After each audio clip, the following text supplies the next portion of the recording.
2. Health and safety considerations, assessment of abilities. Before allowing a resident to work, the facility may assess their physical and cognitive abilities to ensure they can safely manage work responsibilities and the commute, medication and health management.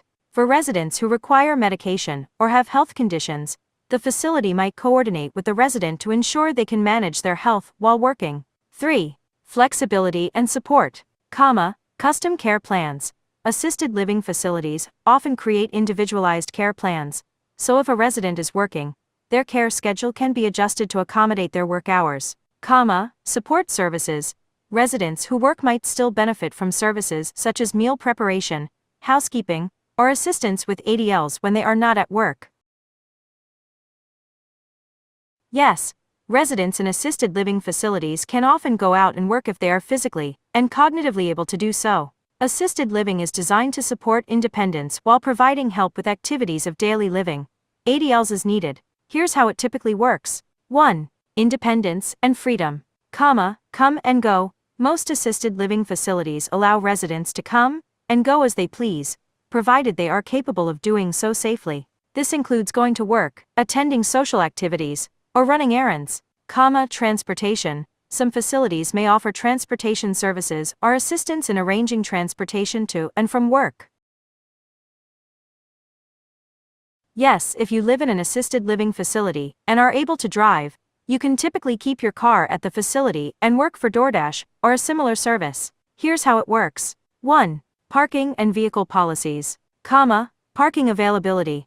Most assisted living facilities offer parking spaces for residents who still drive. You'll need to check with the specific facility to confirm the availability of parking and any associated fees, vehicle policies. The facility may have specific policies regarding vehicle registration, parking permits, and maintenance. Make sure to comply with these rules to keep your car at the facility. 2.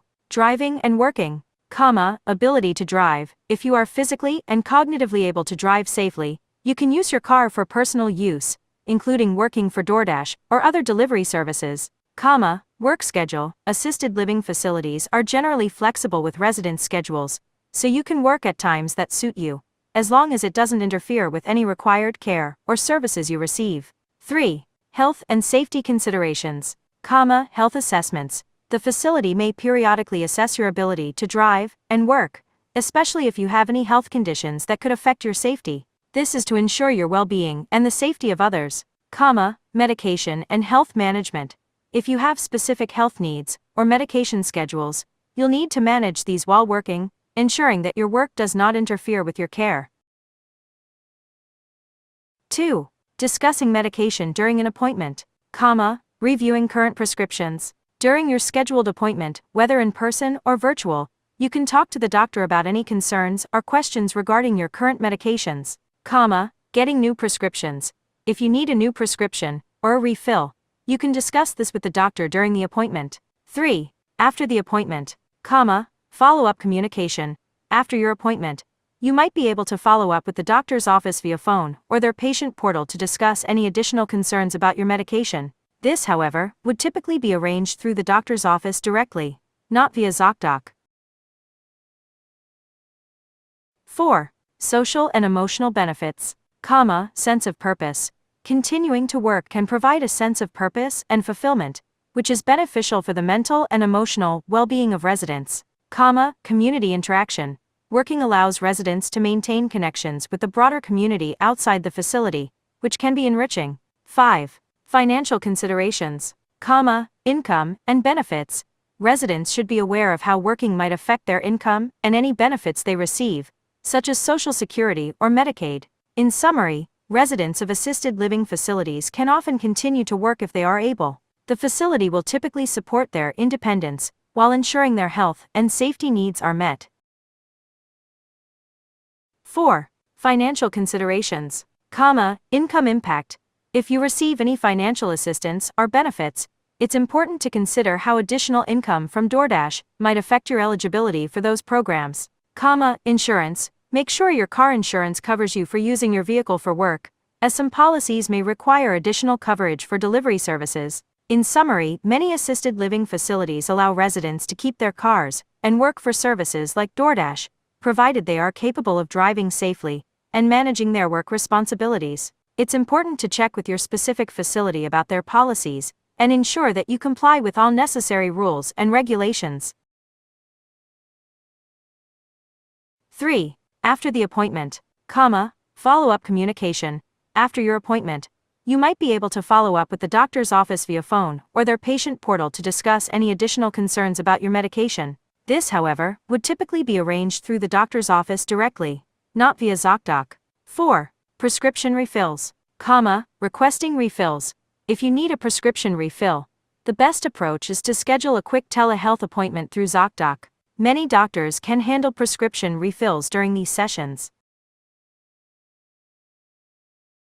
5. Contacting the doctor's office, direct contact.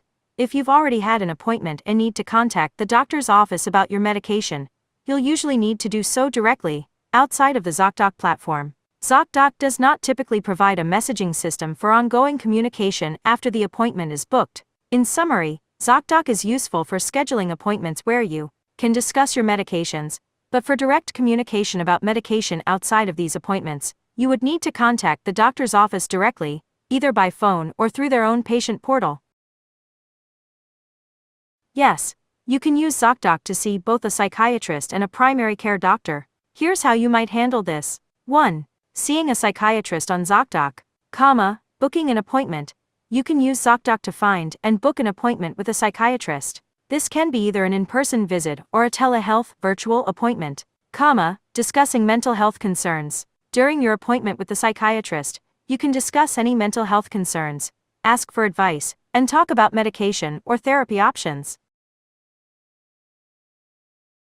ZocDoc is primarily a platform for scheduling appointments with healthcare providers, including doctors, dentists, and other specialists. It allows you to book in-person or virtual visits, but it is not typically used for directly communicating with a doctor's office about your medication outside of a scheduled appointment. However, here's how you might address your medication needs using ZocDoc. 1. Booking an appointment, in-person visit.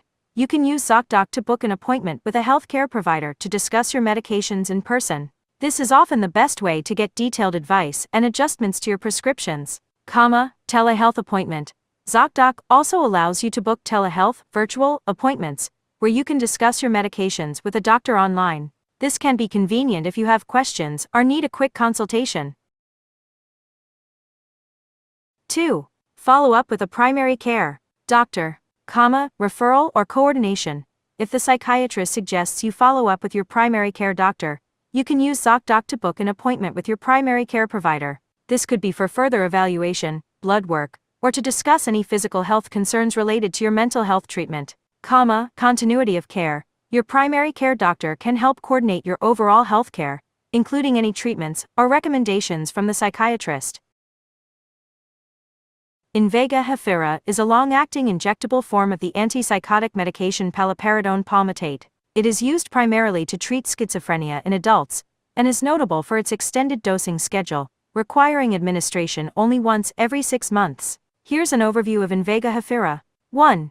Mechanism of action, paliperidone. Invega Hafira works by affecting the levels of certain chemicals in the brain, particularly dopamine and serotonin. This helps to reduce symptoms of schizophrenia, such as hallucinations, delusions, and disorganized thinking. 2. Dosing schedule, every 6 months. Invega Hafira is designed for administration once every 6 months, making it the longest-acting injectable antipsychotic available. This extended dosing schedule can improve adherence for patients who struggle with daily or monthly medication regimens.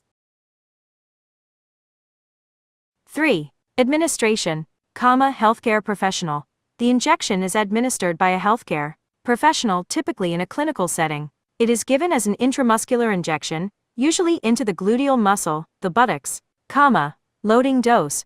Patients are typically stabilized on a shorter-acting form of paliperidone or another antipsychotic before transitioning to Invega Hafira. 4. Benefits, improved adherence. The long-acting nature of Invega Hafira helps reduce the risk of missed doses, which can be a significant issue in managing chronic conditions like schizophrenia. Stable medication levels. The medication maintains more stable levels in the bloodstream over time, which can lead to better symptom control. 3. Using ZocDoc for both specialties. Scheduling convenience. ZocDoc allows you to manage appointments with multiple healthcare providers easily. You can see your psychiatrist and primary care doctor through the platform, helping to ensure that all aspects of your health are managed effectively. Sharing information. Make sure to inform your primary care doctor about the advice or treatment plan from your psychiatrist so that both providers are aware of your complete health picture. In some cases, ZocDoc might allow you to share appointment details or communicate through patient portals if both doctors use integrated systems. In summary, you can use ZocDoc to see both a psychiatrist and your primary care doctor. This enables you to get specialized mental health advice and follow up with your primary care provider for comprehensive care. 5. Side effects. Common side effects. These can include weight gain, injection site reactions, drowsiness, and increased levels of prolactin, which can affect hormone levels and cause menstrual changes or sexual dysfunction. Serious side effects. There is a risk of more serious side effects, such as tardive dyskinesia, a movement disorder, neuroleptic malignant syndrome, a life-threatening neurological disorder, or significant changes in blood sugar or lipid levels. 6. Considerations. Monitoring. Regular follow-up appointments are necessary to monitor the effectiveness of the treatment and to manage any side effects.